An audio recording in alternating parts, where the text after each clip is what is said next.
If I think you're the idiot, that makes me an asshole. But if I'm not sure you're the idiot, I'm an idiot. So I feel like I can't win. As you were saying that, I was trying to decide who's the idiot between us. Could it be that we're just both idiots? And then I could feel better about myself if I know we're both idiots. It's kind of like I started off with multipliers. Sometimes you're a multiplier and sometimes you're a diminisher. Maybe we're just always idiots. I mean, it could be. I don't want to diminish our audience who loves to follow us and thinks we're incredible, but you might be listening to two idiots. So is this guy an idiot? Oh, he's full of shit. Be careful implementing too much of what we say, because you could be listening to two idiots. You're listening to Let Me Speak to a Manager with Frank Cava and Ian Mathews. What a crock of shit. Yeah, that was hot mic, Sam. You can't say God on the air. Don't worry, nobody's listening anyway. Do it live! I'll write it and we'll do it live! Frankie! Ian, you son of a bitch. You multiplying son of a gun, you. No doubt. I think we have to start with this. My morning turned into a bit of a shit sandwich, but I already had my clothes laid out when it was starting to happen. I have on a flamingo shirt, and I have on a pair of pink pants. The incredibly tight pink pants. So Frank has, if you're not watching, Frank has multiple cameras in his office and he can toggle between the two. So right now we see the view of his giant head and beard, but he has another one that can switch to the corner that shows the whole office. So this morning he had his camera off, and as soon as it came on, I get this spread-eagled look at Frank and these incredibly tight pink khaki. I don't know what in the hell went through his head when he bought these, but let's just say it was unsettling to start my morning. You have to see Frank spread eagle. So I have to tell a funny part of the story. Khakis. I think the outfit looks great. I'm a big fan. So it's a bit fashion forward. My wife loves me, just for the record. So I'm about to walk out of the house this morning, shirt's tucked in, everything's looking good and ready to go. And I realize there's like some stains in my crotch. I'm like, oh man, I don't feel like going to change. So I took a bunch of water and I start to scrub it. And then I'm walking out of the house. I'm like, well, the water might not have done it. So I walk to the garage and I get a Topo Chico out of the fridge of the garage. I take a nice solid sip and then I scrub again, and just to make sure. When I get to work, it looks like I pissed myself. So I had to have this debate. Like, do I sit in the car for 15 minutes or do I go in? Like, what do we do?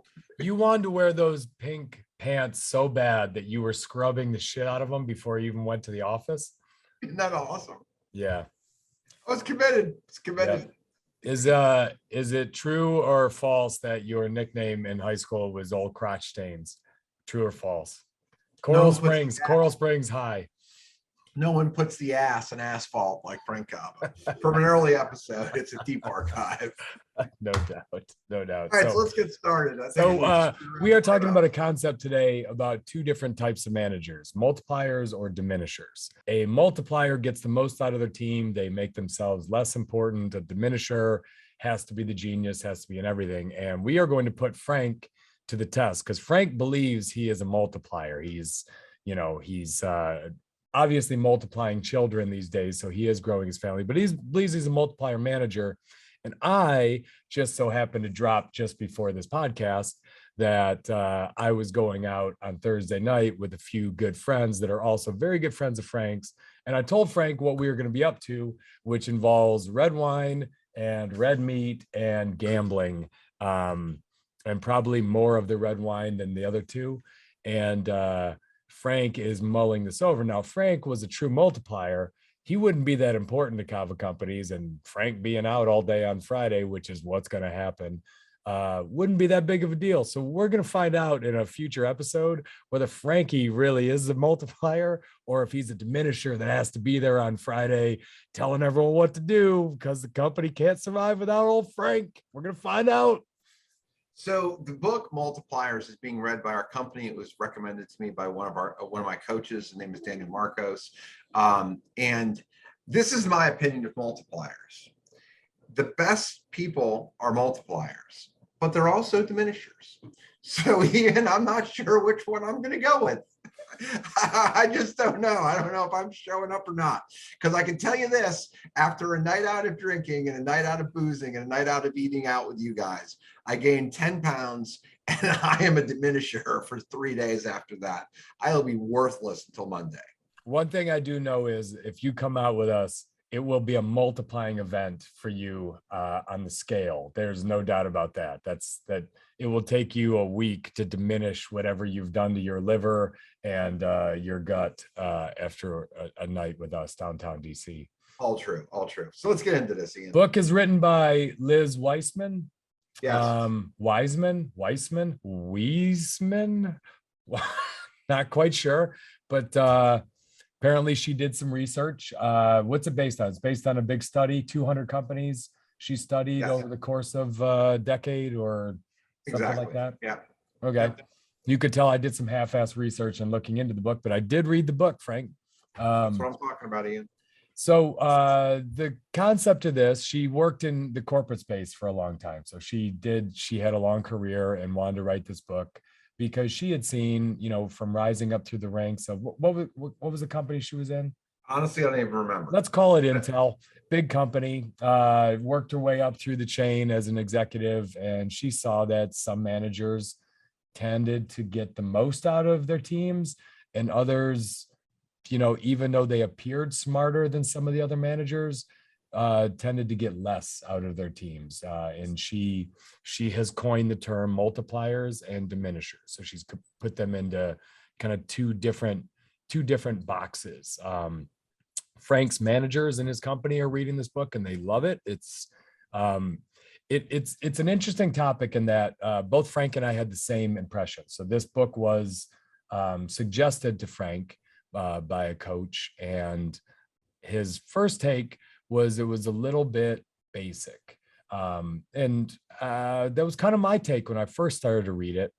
But I think the best ideas are basic. They're not, I think great leadership books, when I think about myself, when I first became a manager, the less complex the concept, the better. If you could just take away one or two big things out of a book, I always found them to be incredibly helpful. And so I would see a new manager, from what I've read of this book, I would highly recommend it to a new manager. And the reason is so many people are diminishers without knowing it. And we're going to get into that a little bit. You just don't know. When you start, you just kind of start grinding away and you feel like you should be doing more all the time. And you feel like you're the one that should have all the ideas. And the concepts we're going to go through here really show why that is really misguided thinking. I think there are lots of accidental diminishers out there that if you were to ask people, you were to say, look, are you a diminisher? Do you get less out of your team than, an average or replacement value? Or are you a multiplier? I think it's kind of like asking, what's that famous study? 87% of men say they're above average lovers. Everyone thinks they're, I think professors are the same. They all think they're above average. I think it's the same. You never hear someone who says, I tend to lean towards being a micromanager. That's my style. Like no one ever says it. They always say, I hate micromanagers. Even the biggest micromanagers say it. I think there's a lot of accidental diminishers out there that if they read this book would be like, oh man, that's kind of the way I operate. I should probably think about that. So I think there's a few things I'd like to say kind of before we dive into the meat of this. Ian and I have an incredible affinity for Hal Elrod's book, My Morning Miracle. Like we were both huge fans. Talk about simple. Get up early is the concept. Sold millions of copies. Like somehow written at a third grade level with crayon, he managed to get a second book deal out of that book. It's as simple as it could be. It's like almost like no shit. The thing that you kind of realize in reading this and talking to my team as we build and talk about this is the best managers are multipliers. And what a multiplier does is they get you to a point where you feel excited. You want to be with them. You're magnanimous. You draw people to you. And what happens is it's not just your personality. It's what people think of themselves while they're working with you. And I can think of the best managers in my life they're all multipliers. They got more out of me, and I wanted to do more for them because of it. The other reason we're reading this book as a management team and doing kind of like a book club and talking about it is because it forces you to have rhythms, and it forces you to have a vocabulary. And if we are all on the same page with a similar rhythm and a similar vocabulary, we're working in the same direction and we're growing a team together. We are at, right about 50 employees. It's a big moment for a company to be able to leap forward to get through that hurdle. And we need a tool like this to come together and talk and have kind of common nomenclature. It's kind of a big thing, and it's simple, but it actually gives you that ability. And I'll tell one last thing and I'll move off of this. I find myself to be mostly a multiplier, but there are moments where I'm absolutely a diminisher. There are times where I go and I grab something and just do it. That's human nature. We all do it. But what you need to be able to do in more instances than not is don't go grab it. Instead of grabbing it, sit back and ask that person how to do it, give them the space. And in most management tasks, I'm great at it. We're doing a book club with this. We're on the screen with our coach. And I literally ran to the front of the room and grabbed the mouse and moved it. I'm like, well, talk about being a diminisher. Like it happens to all of us. And what we're going to argue here too is with startups, sometimes the best person to run a startup is a diminisher, because you need a genius. You don't need someone to build a crew. And that's going to kind of come a little bit later. I think a couple of stories just came to my mind just on the concept of this. One of them being the story of Matt Stafford. So Matt Stafford, if you don't follow football, is a incredibly talented quarterback who just so happened to be unlucky enough to get drafted by the Detroit Lions as the #1 pick in the draft.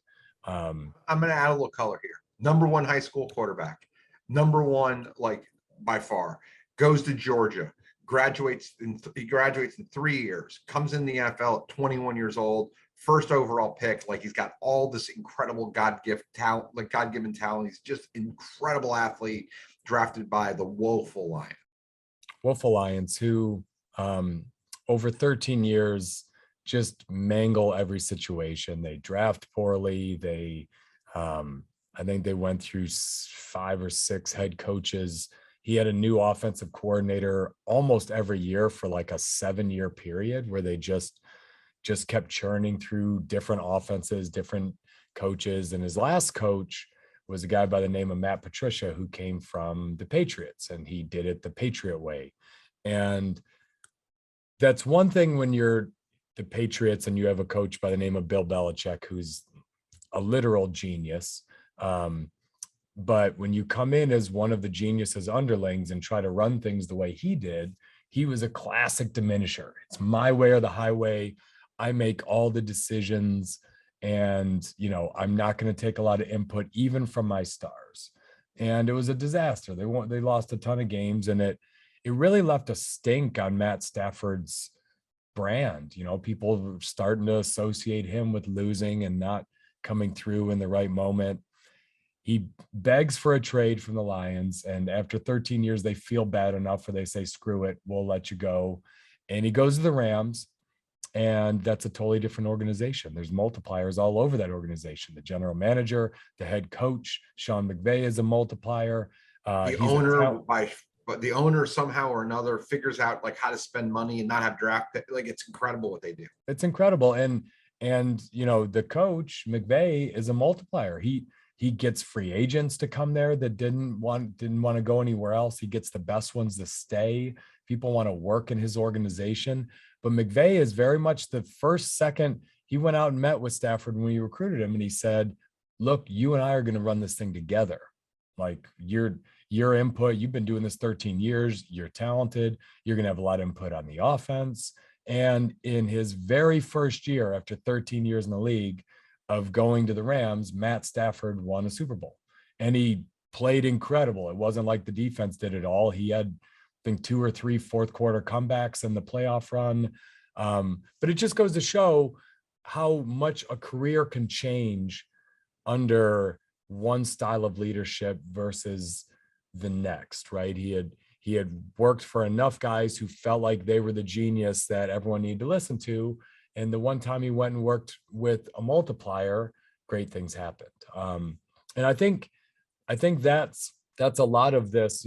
There's two types of managers. There's the diminisher and the multiplier. So when they looked into it and they studied 200 different companies, what they found was under the diminisher, what the kind of comments that they heard from people is, my job was more like cranking than creating, or he was a very smart manager, but people had a way of shutting down around him, or he just killed our ideas. The diminisher in a meeting did 30-40% of the talking, and the diminishers gave a lot more feedback than the multipliers, and they were very specific in their feedback. Whereas in the multipliers were a little more hands-off in how people were going about doing their job. The manager number 2, the multiplier. So she also calls this, the diminisher is the genius, right? And it's interesting, Frank, in Good to Great, they call this manager the genius with 1,000 helpers. And that's kind of that's classic Steve Jobs. There were a bunch of smart engineers around him, but he was the dude. And they called the multiplier the genius maker. So what people said under the multiplier, we're not exactly sure what he did, but we knew we were smarter under him and that we were winning, and that made us happy. He got 100% from me. I was all in. It was exhilarating. The multiplier doesn't feel the need to be the center of attention. And they're not the center of attention. They don't need credit. They don't really care where the ideas come from. And they want to win, and they want to drive the organization, and they speak 10% of the time in meetings. And mostly that's just to kind of crisp up the problem statement. Most of the time they're talking in a meeting, they're laying a problem out, or they're laying out a concept, and they want the team to debate the merits of the concept, but they are genuinely interested in the feedback. So that's when we talk about diminisher versus multiplier throughout this episode, those are kind of the two that they found. And so in her research that she went through, it's the companies that had the multipliers as the CEOs, those employees that she interviewed said that those managers got twice the efficiency out of them as their other managers. And those that had diminishers said that they were maybe 50% as productive as they could have been out of there. So there's this concept of 2x with the multiplier and 0.5x with the diminisher. So I'm going to add a few things here. So I'm going to tell a work story and a personal story. The work story is this. I was a young-ish division manager, as vice president. Someone that Ian and I, we call him Kenny. He was my boss. And I walk into a meeting, he had me prepared, he had me ready, and then he teed me up, and in front of the CEO, I got to look good. I got to look really good. Like any of the bad stuff he dealt with, but any of the good stuff I got to talk about. And I was like 31 years old. I was new in this role. And I walked out of there, head held high, pounding my chest, feeling great. Kenny, in that moment, was 100% a multiplier.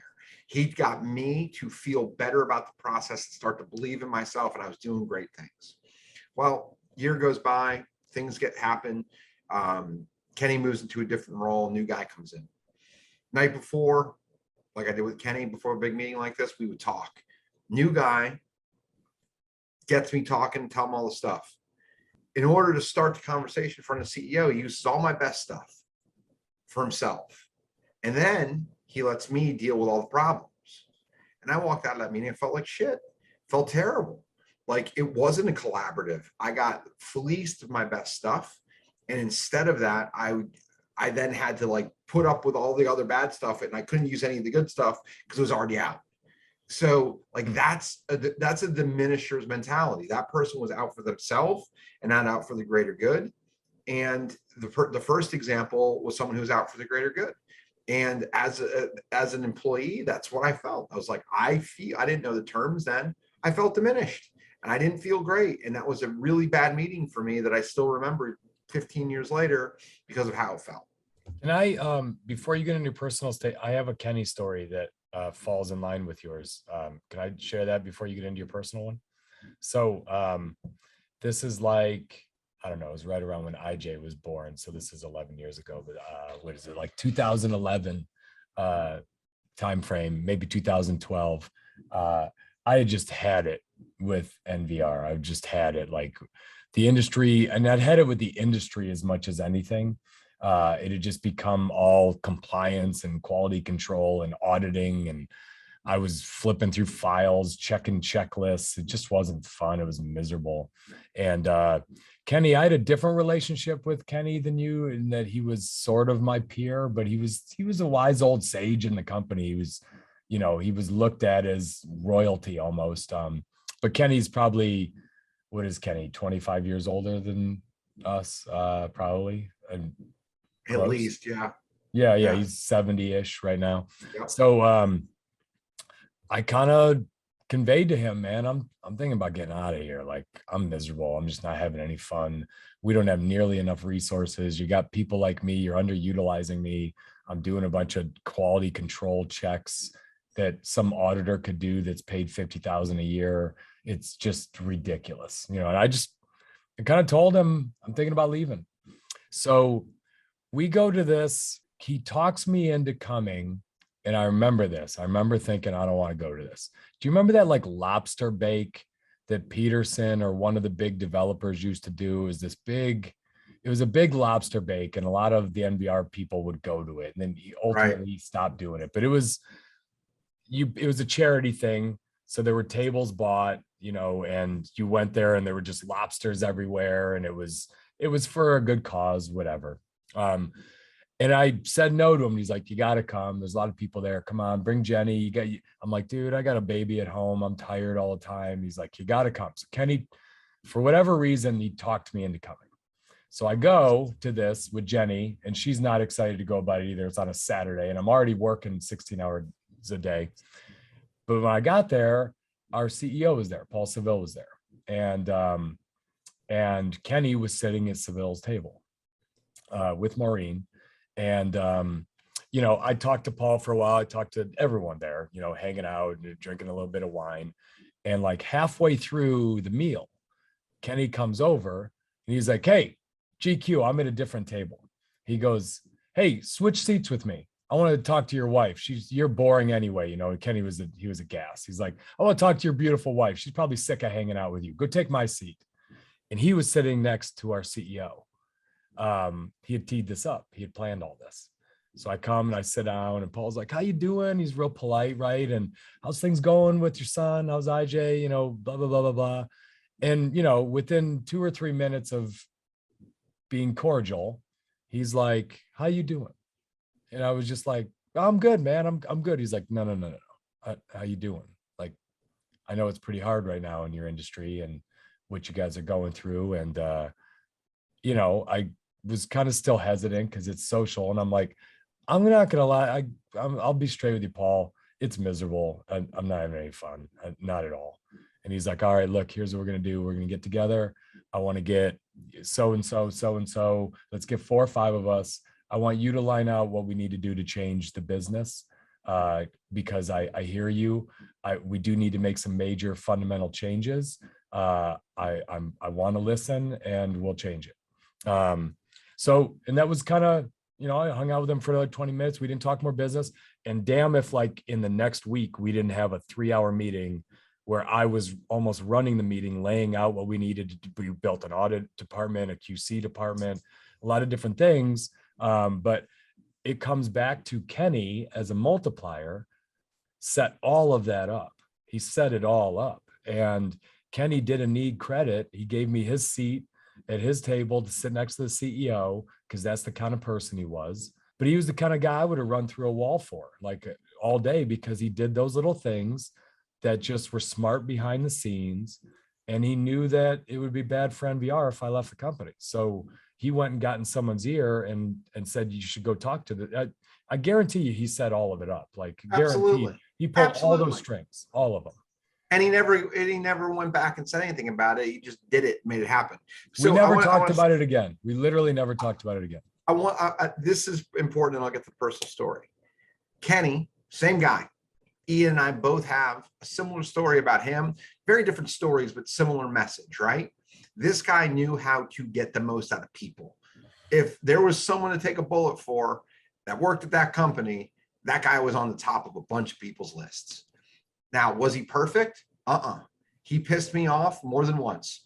He would sit in meetings and ridicule people. He called this little Italian guy sausage. He called this guy who was balding.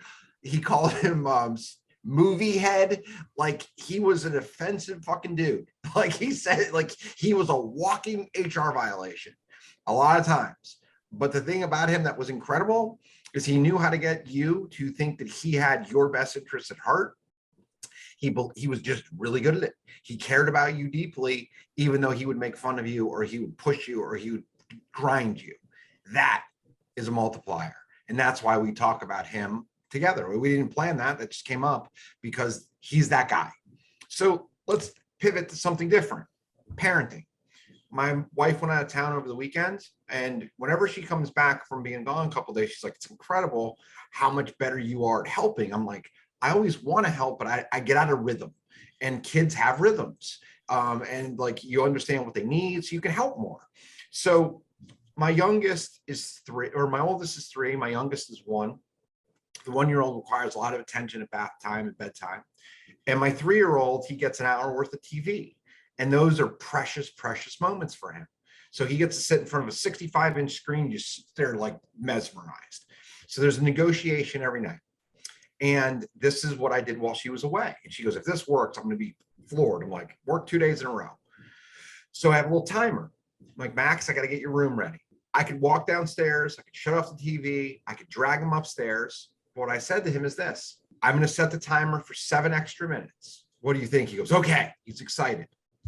When the timer goes off, I want you to stand up, turn off the TV, use the red button, come upstairs and meet me in the bathroom. He's like, okay. I'm like, that's our deal. He goes, okay. I go upstairs. He comes running up the stairs 7 minutes later. Like clockwork. It works 3 days in a row. My wife's like, holy shit, that's awesome. He's 3. He understands what's in it for him. He gets extra TV. It's a big deal. What's in it for me is I could go control all that stuff, but I'm teaching him to be a grown-up. You have responsibilities here. You're getting a reward. For the reward, you're going to have to turn off the TV, and you have to take yourself up the steps. What I'm trying to do is multiply. I'm trying to get him to be self-reliant. He's 3. Like for 3, that's actually pretty darn good. But those are the little things. And those are seeds that you plant as a parent that will get you to a different point later. But the time to do it is now. I see people who just swarm over their kids and are all over them. Like when I'm at the park, I stay back. I sit like 20 feet away and I let him deal with things, because that allows him, if something happens or he falls or he gets hurt, but like, even if he falls, get up.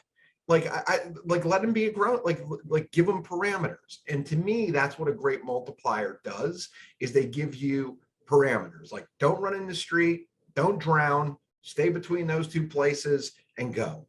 And that's what it's all about. There are so many parallels of, helicopter parents and diminishers, helicopter parents and micromanagers. I'm, me as a dad, I'm way more into nature than nurture. Let them kind of figure some things out on their own. Let them fail, and don't yell at them all the time so that they hide things from me, because I know the stuff I got yelled at, I just would end up hiding from mom and dad when I was a kid. So I figure the more I yell, or the more I get emotional about things, the more they're going to just not want to tell me the truth. But there's a lot to that. And one of the things that they found in this experiment was, in this study, the author finds that multiplier managers have ways of extending the intelligence of the team.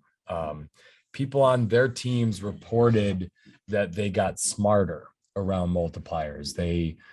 People working for multipliers said things like, she got 120% from me, which the author was dubious about. Like, that didn't even make sense. You can only give 100%, but it's actually not true. You can give 100% of what you think you have, but most of us, and we all kind of know, the brain can always expand. It can always give more. We're not using all of it. Multipliers stretch people outside of what they think they're capable of, and they get more from people than they know they had. And the author was, skeptical of this. So she did some research, and there have been a bunch of studies on this. University of Virginia had one study on intelligence where they looked at a subset of poor children who were adopted into upper middle class households. And the poor children, from one environment to the next, their IQs rose on average by 12 to 18 points. Just by being in houses that had more books, by being around educated parents who read more, who read the paper, who had more professional careers, the bar was raised. Their vocabularies went up. There have been similar studies that show IQs drop over summer vacation when kids aren't tested, when they're not reading. My mom and your mom could tell you the same thing. My mom was a principal, and she said she was always big on giving a number of book assignments for the summers because she would see a noticeable drop in intelligence when the kids came back from taking too much time off. So, for me, the takeaway here is, if you choose the wrong work environment, it can hurt your intelligence. It can make you dumber. If I always talk about this, that some people are just misguided on what loyalty means. But there's a price to pay for being loyal to an environment, being loyal to a company, and having a manager who's a diminisher. There's a price to pay by staying in that environment too long. It starts to erode your capabilities, your skill sets, your intelligence. I think both quantitatively and emotional intelligence, these things start to wear off on you. Whereas in working for a multiplier, working for a manager who trusts you, gives you autonomy, makes you think, can improve your intelligence. There's a few things with this, right? Like, we joked in the beginning about going away for 3 days. Like, you feel a little dumber after a trip to Vegas. You just do. Like, on the way out, you read a book, and on the way home from Vegas, you sleep or you look at your phone because your mind is. And dry heave, mainly dry heave. For sure, because you're just screwed up. Did you ever see this movie? It's called Three Perfect Strangers. Mm-mm. So also, I'll text it to you afterwards. You should. It's a documentary essentially. I guess it is actually a documentary. It's about these 3 kids where they did this like weird stuff in the 1960s, right? So they took 3 identical twins at birth and they separated them, and they wanted to prove the difference between nurture and nature. Context. So, yeah. Yep. So nurture is your environment. Nature is what you're born with. Right. So like, these 3 kids ended up in these incredibly different places. So the crazy thing is like, these kids did not know about themselves. They all grew up like 60 miles apart in like 3 different directions, but it was all around New York State. And this guy goes to college and he bumps into someone. He's like, hey, so-and-so, and the guy doesn't know him. He goes, you got to meet this other guy. You're not going to believe it. You look identical. Well, they're twins, identical twins. And it goes through and like talks the entire thing about the science and the difference between nature and nurture. I would ask you to ask yourself this. In your career, have you ever worked with someone who was incredible, and then you pivot to someone else who's not as good of a manager? What does that feel like? Like, it feels like someone just like filled your pockets with rocks, like your pockets with rocks. Like they're like concrete shoes. Like they're grabbing you. It's like any of those things. You're like, what is happening here? It leads immediately to like discomfort, and either there's usually a standoff. Like, either you confront it or you quit, or you move someone else who's a good manager sees it and moves you. But like, that's the difference, and it's that stark. I think the other thing about expanding your intelligence, if you have a true micromanager, right? And I'm going to go back to Kenny. He used to say something really funny about our CEO.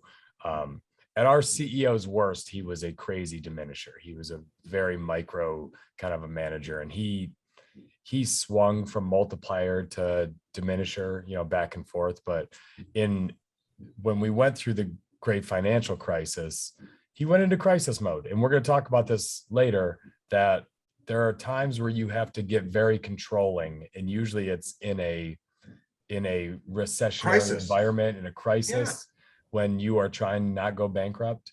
But I remember he used to joke that I'm going to come in one day and there's going to be a damn CD-ROM on my desk, and it's going to say, plug it in, and it's going to just pop up my computer and tell me what to do all day. It was like he was complaining about the micromanagement that he was feeling at the time. And the truth is, when you go through an environment like that, you really aren't learning. When you work for a manager who just tells you every task to do all day, how can your intelligence improve? Versus another one who says, here's what I want you to get accomplished. Here are the results I expect from you. You use all of your creative faculties to go figure out how to do it. That's going to make you smarter. That challenges your brain. That I kind of look at it, that's like, if you just have a taskmaster above you, that's only using one side of your brain. If you have another one that's just stretching you with goals and telling you to figure out how to get there, that's working a whole different side of your brain. So of course your intelligence is going to go up with a great manager who gives you some flexibility on how to do your job, because it forces you to think. Ian, who's Sully? Sully, the pilot, Yeah. He's the guy that landed the plane on the Potomac, or on the Hudson River, right? Yeah. Takes off, smashes into a bunch of birds, engines die. He's got to land the plane. He was a diminisher during that moment. He told you exactly what to do and how to do it, and he had a plane crash and nobody died. They took him to court, and he went through this whole FAA thing. They did a whole movie on it, and they're like, they tried to say he made the wrong choice, and he didn't. He made the right choice. He kept everybody alive. In a life or death situation, do what you want. Do exactly these 5 things, and if you do, you will live. That's where there's a diminisher. That's where Steve Jobs comes back into Apple and says, these are the things we're going to do to survive. These are the things Paul Seville did during the Great Recession that said, we are going to live and we are going to survive. We're going to make it. And we're going to get really, really, really stubborn, because this will get us through. But to Paul's credit, when they came out of the recession, he took a slightly different role. He invested money in outsiders. Third parties came in. It was time to grow again. Once Steve Jobs stabilized Apple, and they did it through just a couple of computers, then they moved to the iPad, or the iPod, which became the iPhone and the iPad. Like, it blew up. But you need stability first, and that's where that person comes in. But it's not an intelligent thing. You're just kind of rote. That's Kenny's joke about CD-ROMs telling me what to do. I'll talk about this for a second, about unintended consequences. Who you surround yourself with and what you put in your brain matter. Here's an example, the Wall Street Journal. I was told if I wanted to be rich, I should read it. I don't know who told it to me. Someone told it to me. Started reading it in my 20s. I hated it. Like, college and 20s. I would always ask myself, where the hell is the sports section? Like, it was terrible. 3 decades later, what I can tell you about the Wall Street Journal, some days it is boring, but I understand things and I see patterns, and I've been reading it almost daily for 3 decades. And what happens is I can connect the dots. I've seen this, I've heard this, I've seen that before. It happened in Chile, now it's happening in South America, or it's happened, whatever. Like, oh, this sounds familiar. It starts to give you clues. The other thing is, like, reading books. You read 30, 40, 50 books a year. Let's just say it's 30. Over 3 decades, that's 900 books. If you're not reading the same kind of book with a bunch of pictures that Ian likes, what ends up happening is you get smarter. And where does that manifest? In every part of your life, in your conversation, in your vocabulary. These are the things. So as a manager, if you're forcing better vocabulary, you're forcing better habits, you're doing these types of things, you're making people smarter and achieve past themselves. Max is acting like a 5 or a 6-year-old because I'm giving him the ability to do it. And if someone treats him like a 3-year-old, he's like, what the hell is this? I can do more. I want him to always think he can do more. I want him to have belief in it. That's what a great manager does. Those aren't books with pictures. Those are menus from the Waffle House and Denny's, my 2 favorite menus, because there's pictures of everything you can order. It's like, oh, that looks pretty good. Looks pretty good. I hate a menu with pictures. I'm like, I'll have this, this. For the this, record, I just went to a Waffle House on the way back from Myrtle Beach, our baseball tournament. And it was in the middle of like rural North Carolina. Oh, Frankie, the people watching in a Waffle House in the middle of nowhere, North Carolina is so incredible. I'll have those scattered smothered. Let's go ahead and just do those double covered.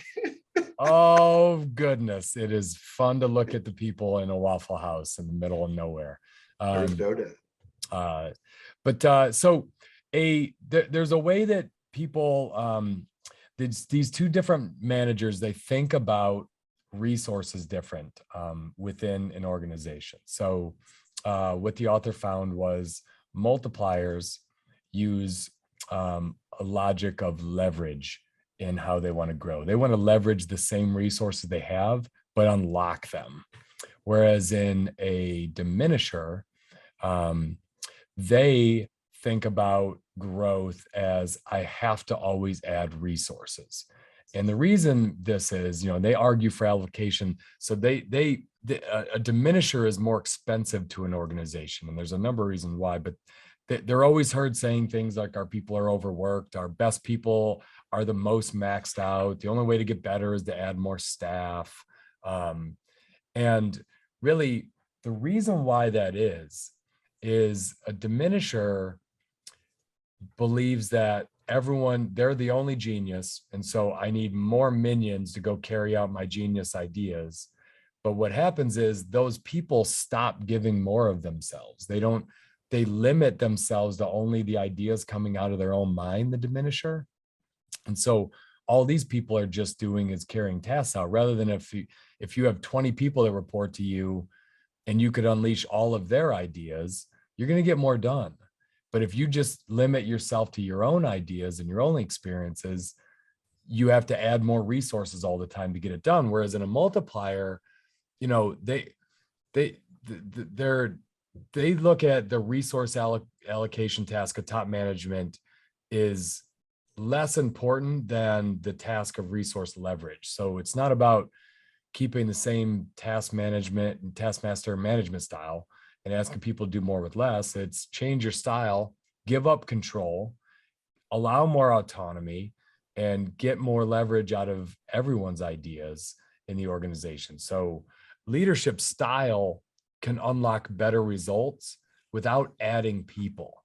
If you have, and I think there's a caveat here, Frank. So many companies say do more with less, do more with less. Right now we're going into a recession. So we've got inflation, you've got high input costs, which means companies are going to be cutting people.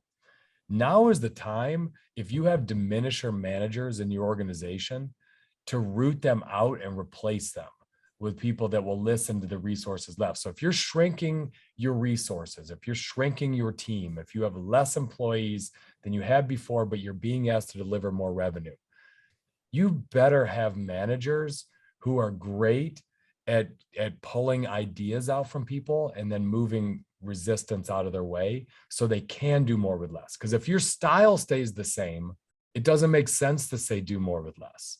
The only way to do that, you can't physically do that with more hours. The only way to do that is with better ideas. So we've talked about this concept more than once here about if you go into a recession, you don't necessarily need the most experienced people, you need the best people. And you need the people who can get the most out of not only themselves, but others. And that's what you're basically drawing at. So I'll just be completely honest here. Like I was 26, 27, and I was a sales rep, and I was a terrible manager. Maybe it was 25, 26. It was bad. It was awful. I was just figuring out how to be a salesman, and I was pretty good at it. I figured it out in the first like 120 days, and they stuck these SMAs with me, which are sales and marketing associates, right? Basically, it was these young kids that just graduated from Virginia Tech, and they stuck them with me. And I was terrible at managing them. I was having such a hard time getting the job done and staying ahead of quota. and they asked me to train people, and I was bad because I didn't know what I was doing. I hadn't gotten to a proficient level of my job, and I was a shit manager. And I know it. Like I look back at that period of my time, it's not my proudest because I was really bad at it because I didn't have the skill set. So now what do I do with that lesson? I look at it from two different perspectives. From the perspective of a new person doing a job, it might be too soon for that person to train someone new. We have to think about that. Are you ready for this? Can you handle it? Hey, if you're feeling overwhelmed, come to us, talk to us about these things. If it's okay if you think I can't manage this person, I'm having a hard time doing my job. We've all dealt with that. So that's part of it.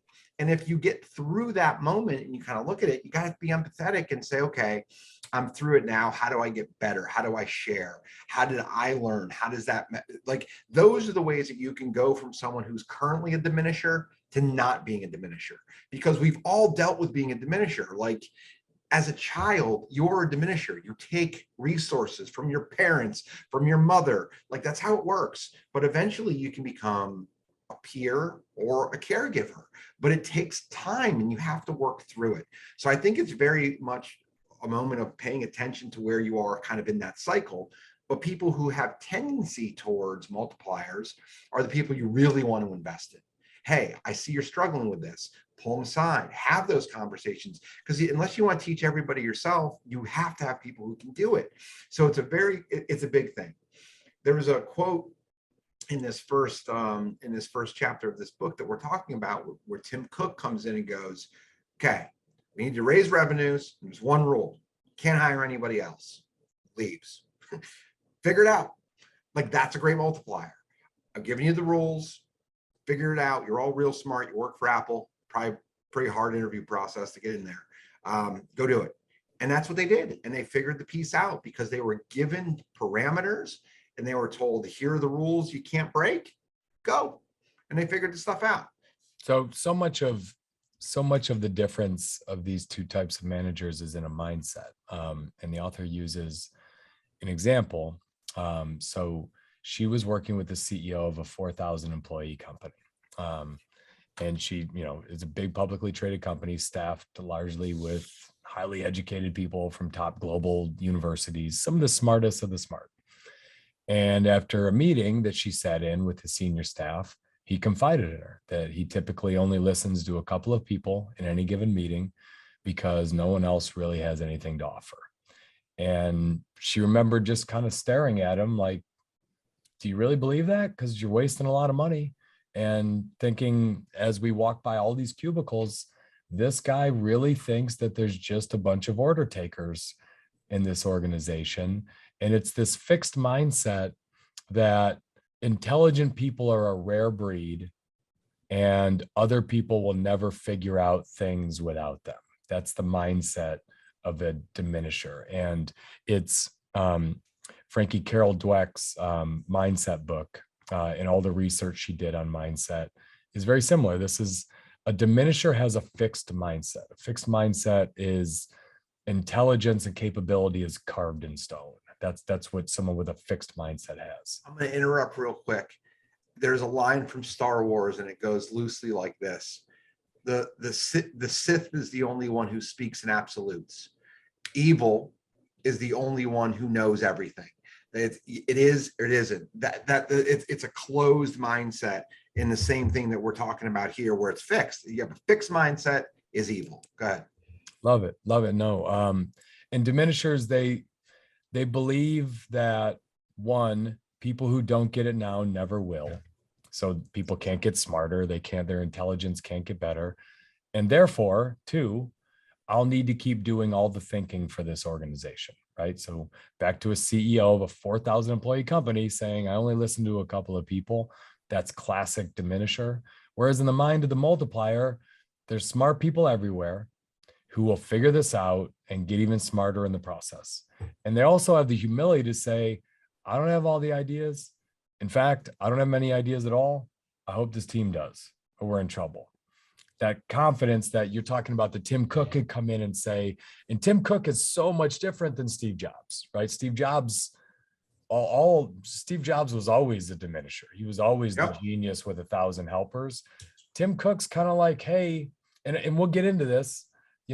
he's the steward of the biggest brand in the world, and he knows he's loaded with talent. He's got a different mindset. He has a different mindset about how he leads, how he runs the company. He sets very high goals, but he gives a ton more autonomy on people thinking for themselves. So in our last episode, we talked about the person from AI, right?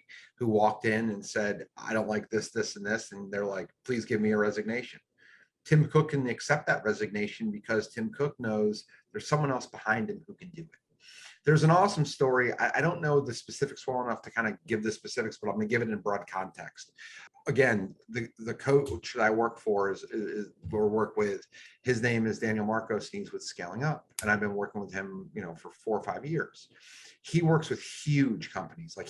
He works with like the biggest concrete company in all of Central and South America. Like they're like a Fortune 50 company, essentially, of like Central and South America. They're huge. They're having a problem with receivables. Getting money in the door is what that means in English. The idea came from an hourly employee of how to speed up the receivables. Came from someone at the very, very, very bottom. There was this massive organization is struggling with something as simple as how do you get in the door, and someone who's connected or pretty close to the workers is the one who had the idea.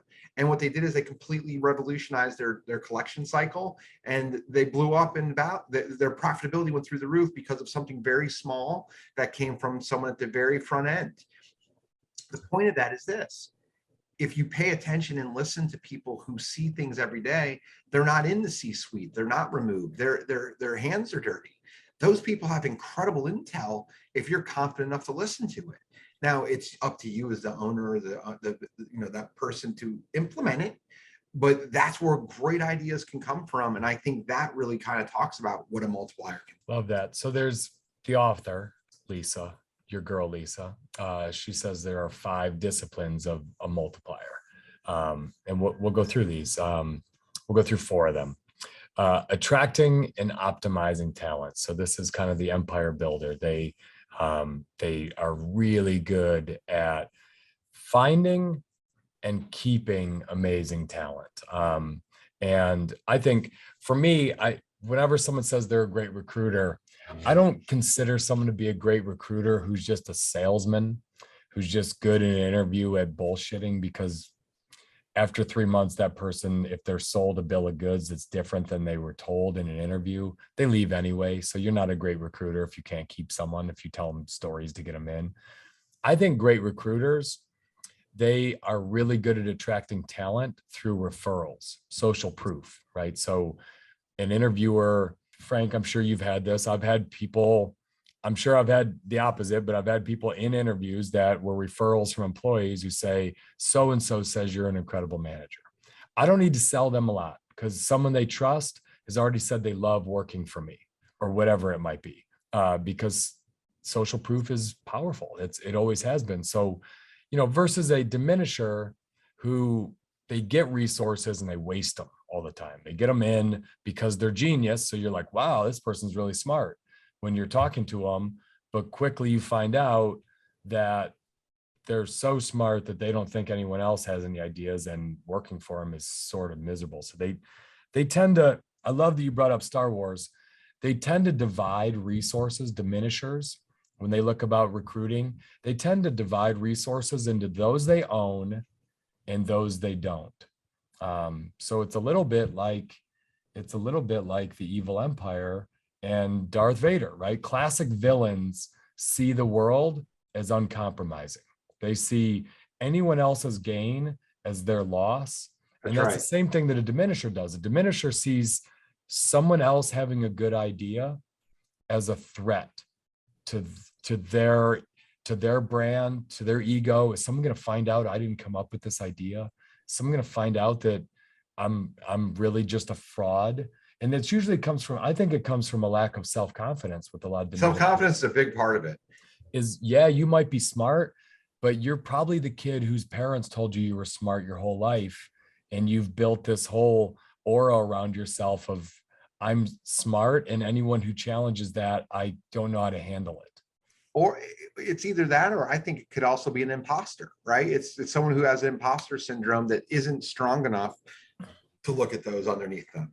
I mean, you use examples all the time about war, like you use 300 and you use like, the Roman Empire and like World War II. Those, everybody, like Patton kind of got a bad rap at the end because Patton had to do everything himself. Like, who was elected president out of World War II? Eisenhower. He relied on everybody around him because he was a multiplier. And that's kind of how it works. Like mythology, fiction, movies, reality. But I think in general, multipliers attract talent and they keep people because I've found in my personal experience, just as an executive, as a manager, I've found that the number one most important attribute that I had, like if I had a boss, what was most important is you gave me the freedom to run this thing the way I wanted to. You could give me the hardest goal in the world. Okay, are you going to let me make decisions? Are you going to let me do it the way I want to? Because if you are, cool. I'm good with you setting the bar really high. But if you're going to set the bar high and then tell me exactly how to do everything, it's Bill Parcells had this thing that he said when he was with the Cowboys, because he wanted to be the general manager and the coach. And he said, if you're going to ask me to make an incredible dinner, you should let me do the grocery shopping. If you want the bar to be high, that this restaurant's going to run well, let me put the menu together and let me do everything that I'm looking for.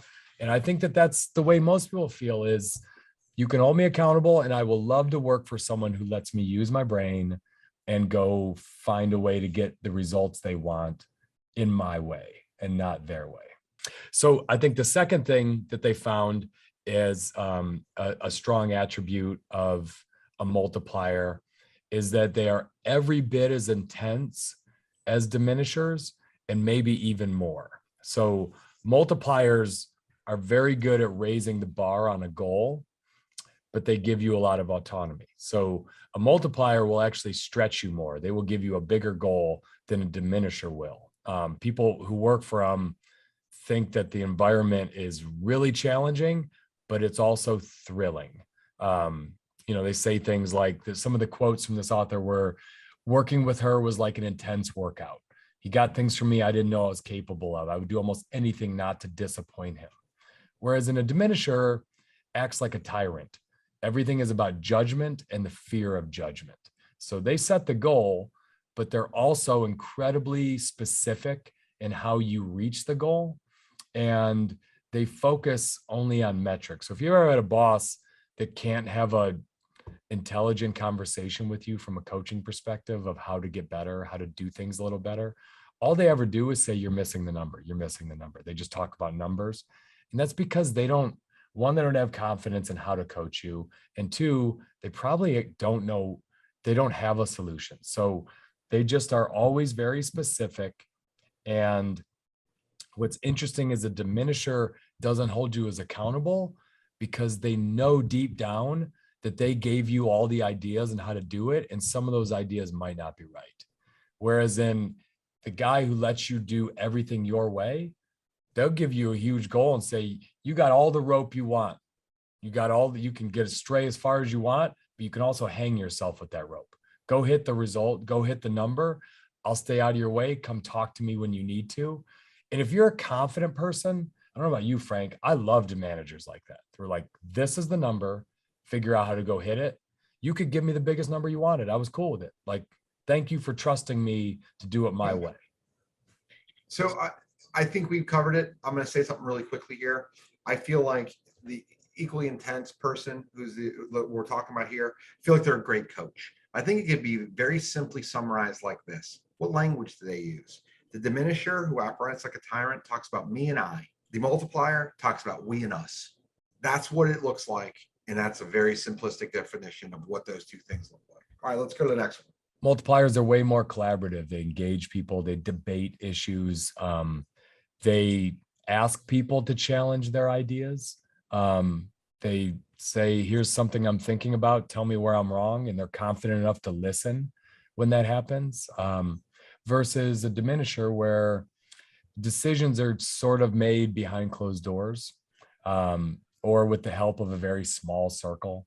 So all the decisions have to come from one or a group of 3 or 4 minions who also are not real connected with the organization. So in a diminisher organization, every decision feels like an edict. It feels like an initiative, a policy. Feels like ideas are always coming out of left field, or you're getting whipsawed because there's always a new idea and there's just not a lot of room for debate. There's not a lot, and it needs to fail horribly for you to change. So even though, if you've worked in an organization like this, corporate will come out with an idea and, you'll think, oh, that's going to crash and burn. But you don't say anything because you're just, you work for a diminisher. So your way of pushing back is saying, all right, I'll let this fail. And you hear the diminishers all the time say things like, get on board. Is that person on board? Are they on board? I've heard that so many times from bad managers. Whenever I hear someone saying they need to get on board or are they on board, that's just normally someone with a confidence problem that isn't good at being challenged. Well, they don't know how to sell the agenda. So I'll give you a very fast story that moves us to the next point. I have someone that works here. She was actually a referral from Ian. And she told a story 4 months in. And I didn't think anything of it. But she said, on my 3rd day, Frank said, what do you think? And I was like, of course I would ask you that. She goes, last place I worked there for 9 years. And nobody ever asked me what I think. That's the difference. I care about every opinion. I'm not going to necessarily act on all of them, but everybody's got a voice and I want to hear it. And if you're going to be in a meeting with me, I want you to be paying attention, not on your phone, not on Facebook. And I want you to tell me what you think. And we'll synthesize the information and take it somewhere, but there could be something brilliant in there and it doesn't need to be overlooked. All right, let's go on to instilling ownership.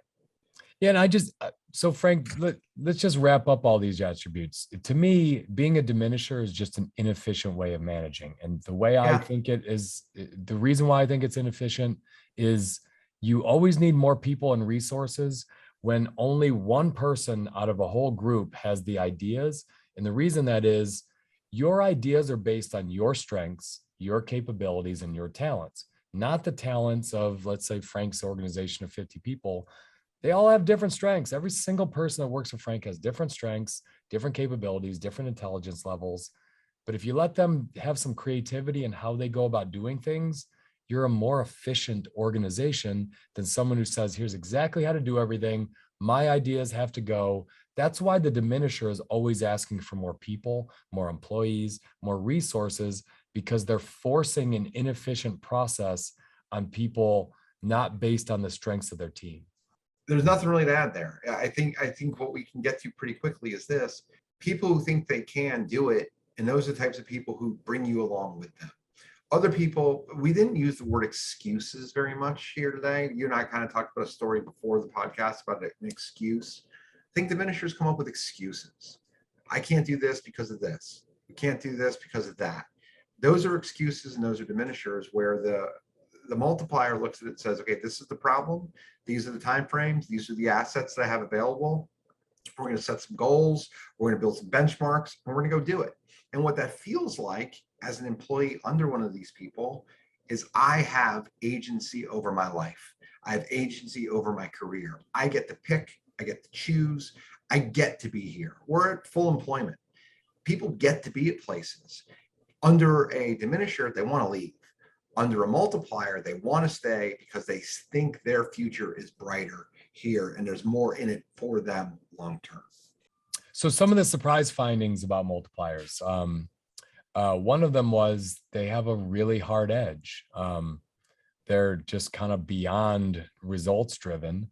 They're tough, they're exacting. They make people feel smart and capable when they go hit those and they let them come up with their ideas. But they don't do it just by being touchy-feely, feel-good kind of managers. They hold people to a very tough standard because they're letting them make their decisions. And I have a little baseball example. I have to bring in youth baseball to every podcast.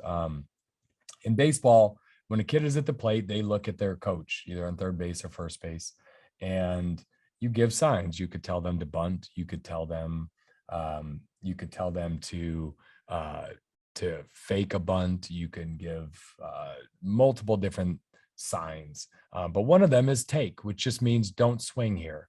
And there's a lot of reasons not to swing. You might be trying to steal a base and you don't want them to hit a line drive into a double play.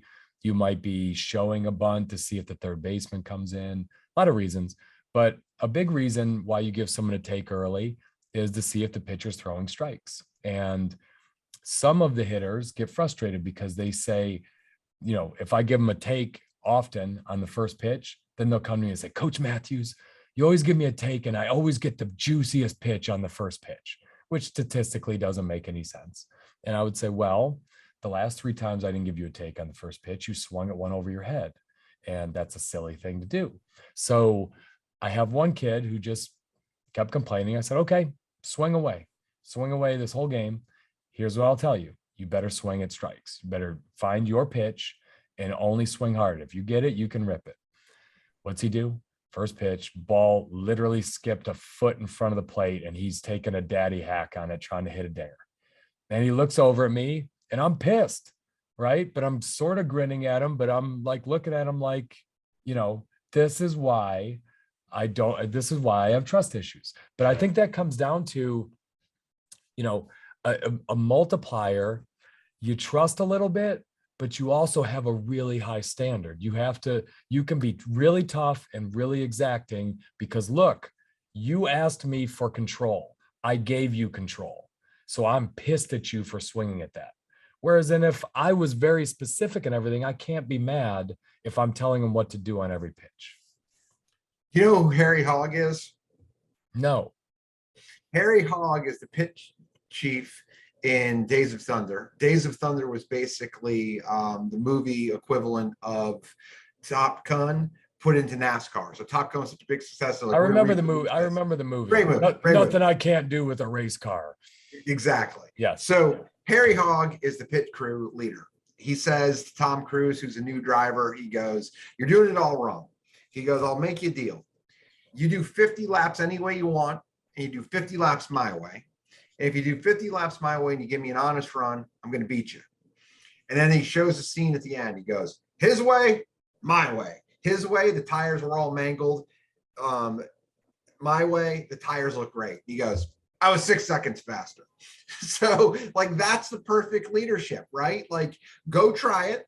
If it doesn't work, try it my way and let's see what's better. And sometimes that works. And then sometimes there's a third solution. There's a compromise, but you got to have the ability to let people try a little bit of both. And then if you got the right subject, they're going to listen. So another thing that they found, so multipliers, not only were they more exacting and they had a very tough edge, they also had a great sense of humor. So multipliers were more readily able to laugh at themselves and see the comedy and error in life's foibles. Their sense of humor has kind of a liberating effect on people. But I think when I think about this, Frank, and I totally agree with this, actually, we were talking about Kenny, who was a multiplier. He is hilarious. He self-deprecating. He'd make fun of you. He'd make fun of himself. He'd make fun of the company. Made fun of life. Everybody's fair game. Everything was fair His game. Kids in wheelchairs were fair game. Everybody. Yeah, it didn't matter. So I think multipliers, since they readily admit that they don't have all the ideas, their ego can stand some self-deprecation. Whereas I think a diminisher, if the diminisher, all the ideas have to come from them.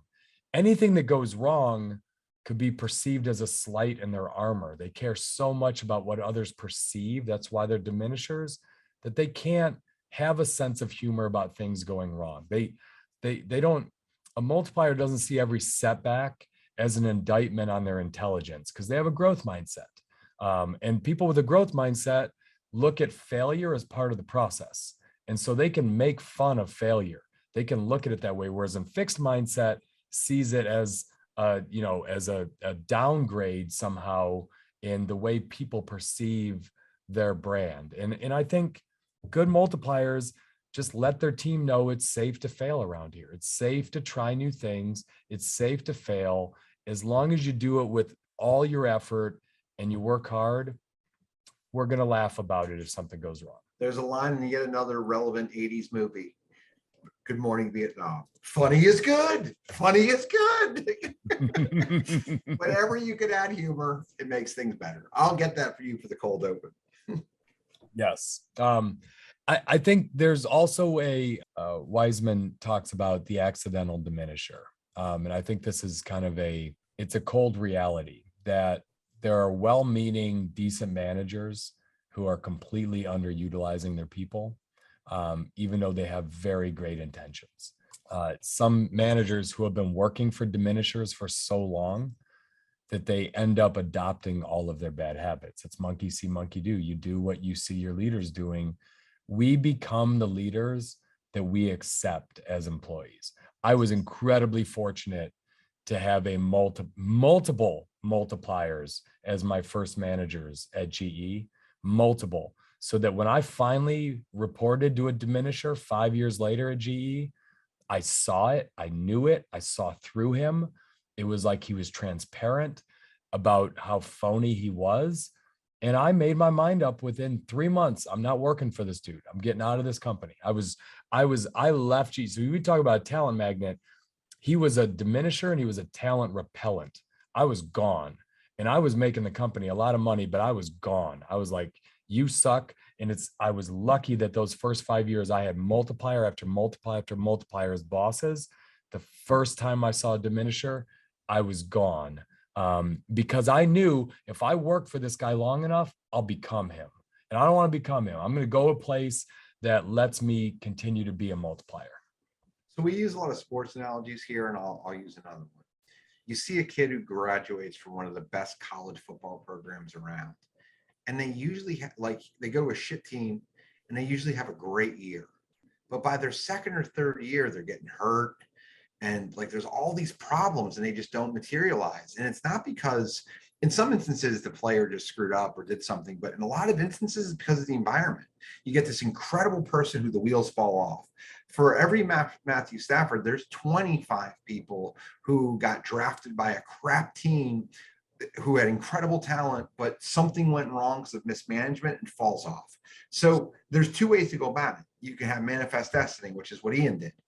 He said, I'm not doing it. I'm leaving. This person's going to ruin my career. I have enough confidence in myself to say this is the wrong move for me. I need to go create, and leaves. The other thing is managers look at it and say, I've got a diminisher in this role. I need to get this person out in order to allow people to grow. And it's something I'm dealing with internally here. Like we've got someone in a role here that they need to go, and they're finally going because, they think it's everyone else. But the reality is like, there's not going to be a ticker tape parade no one's going to mourn over this person's loss. Or actually going to try to throw a ticker tape parade that they're gone, because now it's going to unlock other people's potential. And it's a tough place to be, but it's something that happens regularly, and you gotta understand how to manage it. You gotta understand if you're dealing with it, and you gotta just be real about it. So just a couple of final thoughts here. Frank, do you think there's a difference of style that's needed for a very early stage startup versus a big company? So I alluded to this earlier, and I do think the answer is yes. But I think it, like everything else, it depends. Like it depends. Like what type of a startup is it? Is it a startup that's on a shoestring budget? I think you need a diminisher who can get results more than you need a collaborator. Is it something that's like, a startup inside of, I don't know, the government? Like they have those, like TSA, for example, when it was a startup 10 or 15 years ago, they needed to have most likely a collaborator, someone who could build, because it was a huge outfit to start, well-funded. So I think it very much depends on where is it starting up from and what does it hope to become. And I think when you're creating something from nothing, it's really hard to ask your first few employees to be coming up with all the, like, you're inventing. It'd be kind of like me trying to hire someone to paint for me. Say I'm building a painting business, but I'm not real good at painting. So you're going to be my first employee, paint some beautiful stuff, and I have the rights to it. When you're creating new stuff, you need kind of a forceful, the founder has to have the initial ideas, and they need to be good, or the company doesn't go anywhere. I think it boils down to this, Ian. I think this is relevant based on what you're saying, right? I didn't understand exactly what the concept was you're driving at until now. You need to have a USP. a unique selling proposition. You need to have a product. You need to have a service. You need to have something. That could be a collaborative process, but there needs to be something certain to drive around. So until you have it, you need someone that drives towards it. And that could be collaborative, but in a lot of instances, especially with small businesses, it isn't. David's idea with Keep became Keep because in the beginning, what he did is he drove and pushed and he said, we're going to get this product out. And that was what it was. And then you gather enough people around the mission and you start pushing for the mission. And that's when you need to have someone who can also become a collaborator or a multiplier. But you have to have the idea first. Without the idea, you can't get anywhere. And I think you touched on it earlier. I think the other question that I just had as I went through these concepts is, are there times when a diminisher is more valuable than a multiplier? And I think you touched on a little bit that in an emergency, in a crisis, in a recession. So let's take Sully. Sully had what, all of 30 seconds to make some decisions to not kill everyone on that plane. He didn't have time to pull all of his people together and say, hey, look, let's take a vote. I have some thoughts, but I'd love to get your take. In that moment, Sully needed to say, I'm going to lean on every bit of my 30 years of experience flying, and I got to make some decisions quick. He didn't have time to be this all-inclusive, let's get everyone's opinion. He needed to make decisions and people needed to get on board. And I think that the way our CEO ran our home building company during a very scary, and not just our CEO, our president of our mortgage company, our CFO, all of them got very, very prescriptive in what we were going to do. And I can remember when they were doing that, Frank, and you probably felt the same way because we all grumbled about it. We thought they were going way too far. Like, have they lost their minds? I mean, this is really conservative, some of the decisions we're making here, right? With the mortgages, with land, with getting out of deals. I remember all of you were complaining of we're gonna ruin every developer relationship. We'll never have one again. I can't believe we're doing this. They'll never work with MBR when times get better. And it wasn't true. They had been through more recessions than we had. They had scars that we didn't have. And they just knew that if they were to ask our opinion, we might come up with some bad ideas that could lead us to bankruptcy. And so in those moments of crisis, being a diminisher was the right approach. Being a micromanager was the right approach. Guys, get on board because we don't have room for error. We can't fail too much with big decisions. Yeah. Tattoos and scars are not the same things. It's a line from a song. It's that, yeah, I don't think there's anything to add to that, Ian. I think that's it. It's like people who've seen it and done it, like they get it. But I'll close with this. There's a time for everything. I've talked about it in this episode. There's times where I was a diminisher when I was a young manager, or I was a young performer. I didn't know how to manage. In a recession, I am very prescriptive because I have a plan and I know how I'm going to get through it.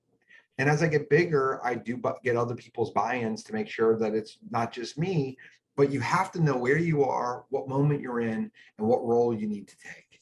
Now, in multipliers, it's one or the other. You're either a multiplier or you're not. You're a diminisher. I disagree. I think there are moments where you should be a multiplier, and I think there are moments where you should be a diminisher. We've already used the example.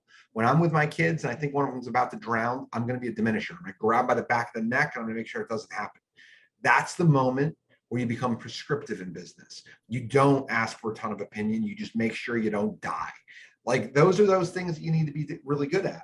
And then a lot of the time, if you build enough rope and if you are in those moments very, very firm, well, then you get to be a multiplier more of the time because of the fact that you know you're not going to drown. That gives people rope. That gives people the ability to grow and to multiply. And I think there's a combination.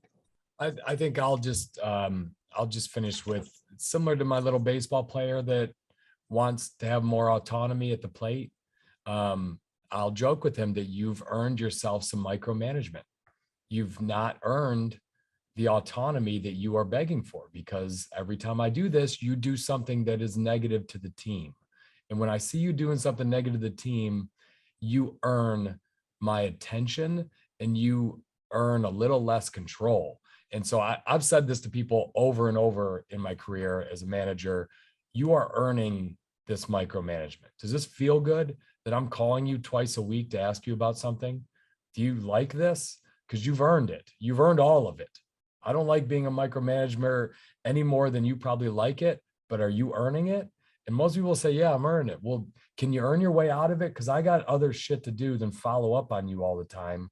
Most people that are getting micromanaged, if you feel that way right now, oh, I got a diminisher as a manager, there's a good chance you're sort of earning it. There's a good chance that you've not earned their trust. And maybe that's a conversation you need to have with your boss about what would it take for me to have a little more flexibility and freedom in how I make decisions so that I can get even better results. There's a saying, if you don't know who the idiot is in the group, it's you. So if something similar, right? So if it's a new manager and we don't have any like press clippings on this person, who knows?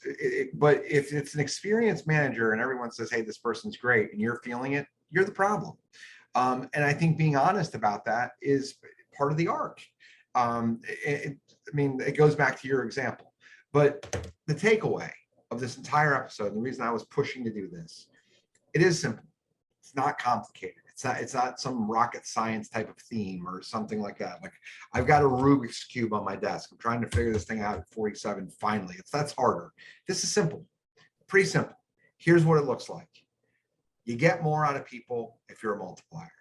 Organizations thrive, careers thrive, results thrive if people are multiplied. If you diminish, it works against you. It works against your organization. It works against you as a person. It works against the people who work for you. It causes turnover. It causes you to be trapped and pigeonholed. And that's it. If you are promoting more of being a multiplier than more of being a diminisher, in the end, you're going to have really great results.